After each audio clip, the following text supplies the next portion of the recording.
Hello everyone. In today's video, I will talk about becoming a better presenter, improving our public speaking. So let's get started. What makes a good presenter? The first one is confidence. The second one is good volume level. The third one is pitch. The fourth one is intonation. The fifth one is pace.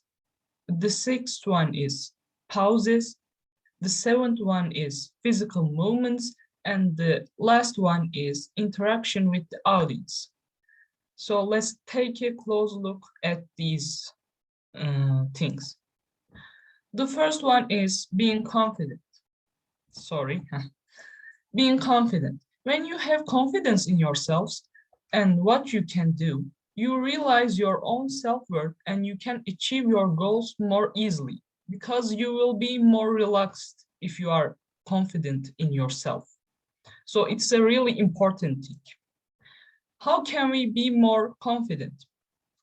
The first thing to do is learning how to accept criticism. The people who criticize you don't always have bad intentions. So if you trust someone, if you think they are a good person, you can take their criticism about yourself in a good way because they want to contribute to you. They don't want to make you upset. The second thing is refuse to talk negatively about yourself. So don't say things like, I can't do anything. I will not be able to do this, blah, blah. If you don't believe in yourself, no one will believe in you.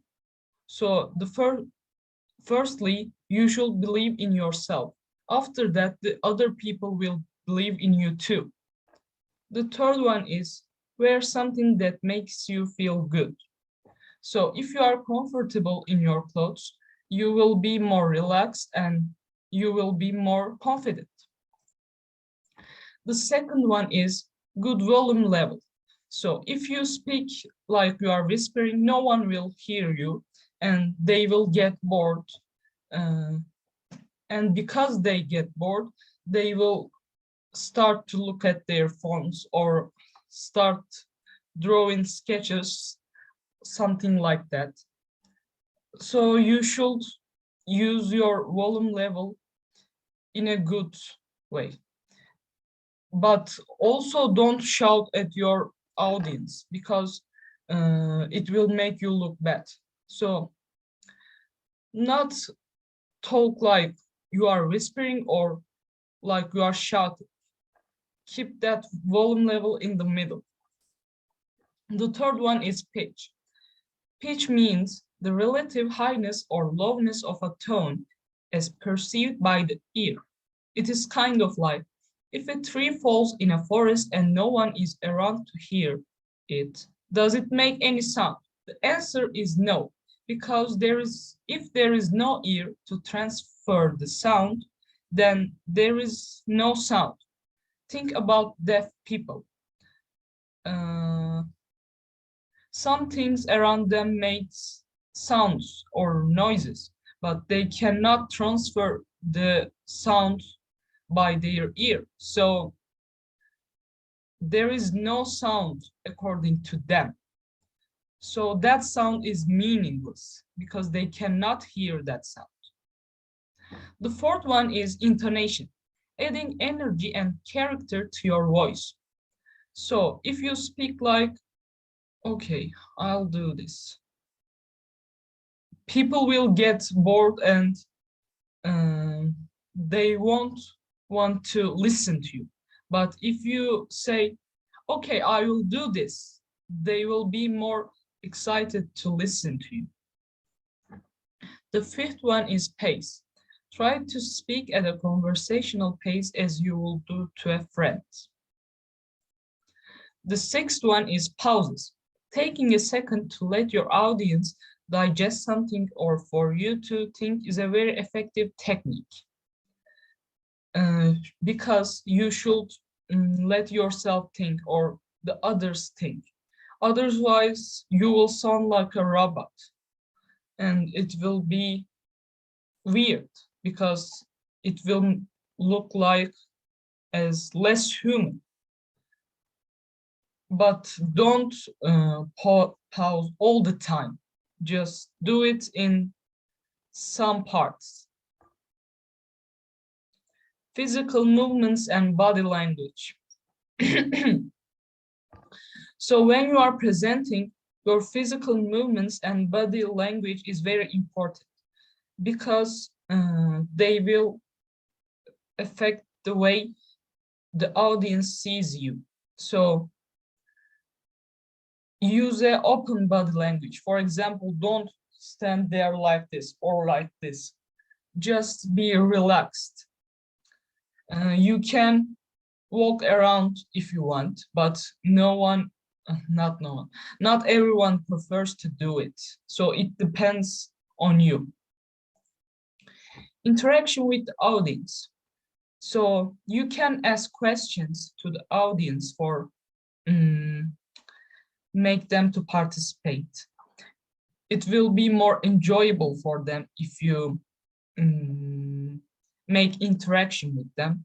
Otherwise, they will be passive listeners and they can get bored easily.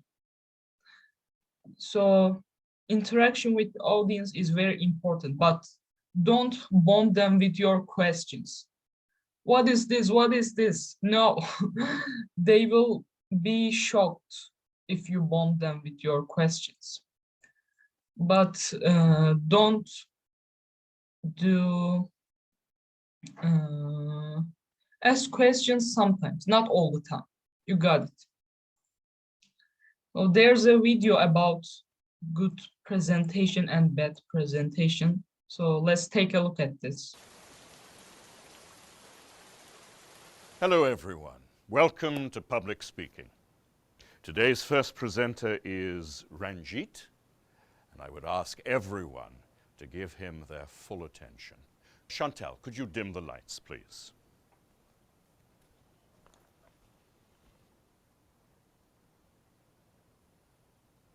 The British imposed a lot of unpopular taxes on the American colonists and didn't let them elect representatives to the British government. In retaliation, the Americans started to boycott British goods. In 1773, Americans in Massachusetts dumped a shipload of British tea into Boston Harbor. This became known as the Boston Tea Party.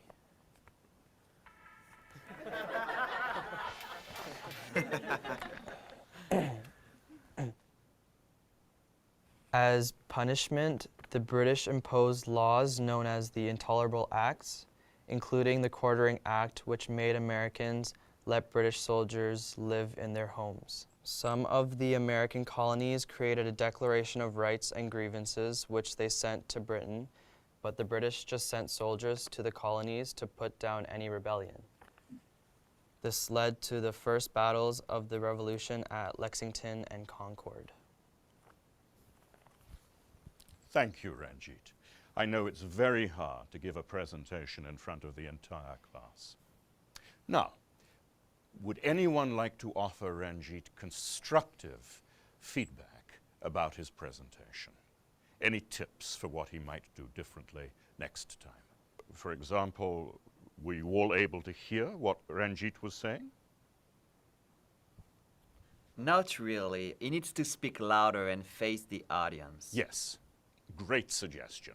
Anyone else? He was reading from his paper, so it didn't feel like he was really talking to us, you know? Exactly. It's important when you're speaking to look up every sentence or two and make eye contact with someone in the audience. Anything else that Ranjit could do to appear more relaxed and feel more confident? He could smile more. Yes, smiling makes us feel relaxed. Oh, and make sure your phone is off before you speak next time.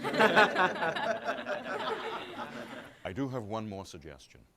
To connect with listeners, it's a great idea to use a personal story or experience as an example. Can you try that next time? I think so, yes. Next week, My presentation will be about the causes and effects of stress. We look forward to hearing it.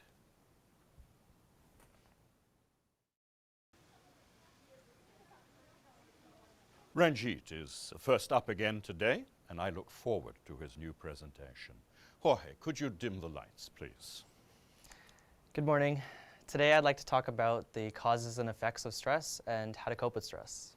Stress has many causes, including work or school, life events, changes, or unrealistic expectations of yourself. Some effects of stress include headaches, trouble sleeping, depression, or lack of concentration. I know how hard it can be to deal with stress. Last year, I started working after school to save for college, but I didn't have time to do homework and my grades went down.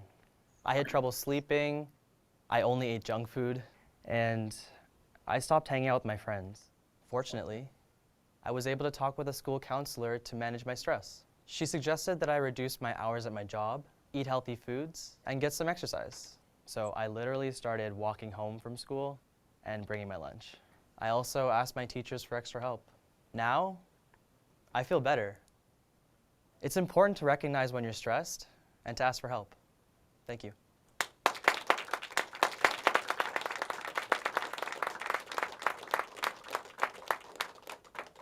Great work, Ranjit.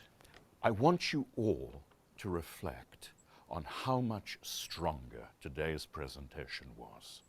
Ranjit looked us in the eyes, he spoke clearly, he smiled at us, and he used a personal anecdote to help us feel more connected to him. Well done. Thank you, sir.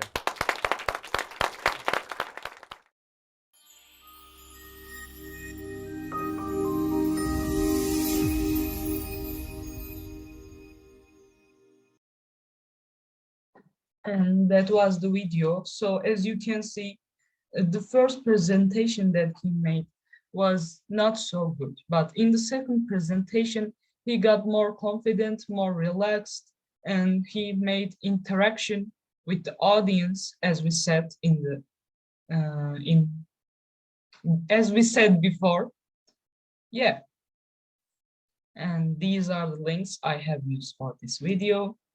Thank you for watching my video, and I hope to see you in my next videos. Bye.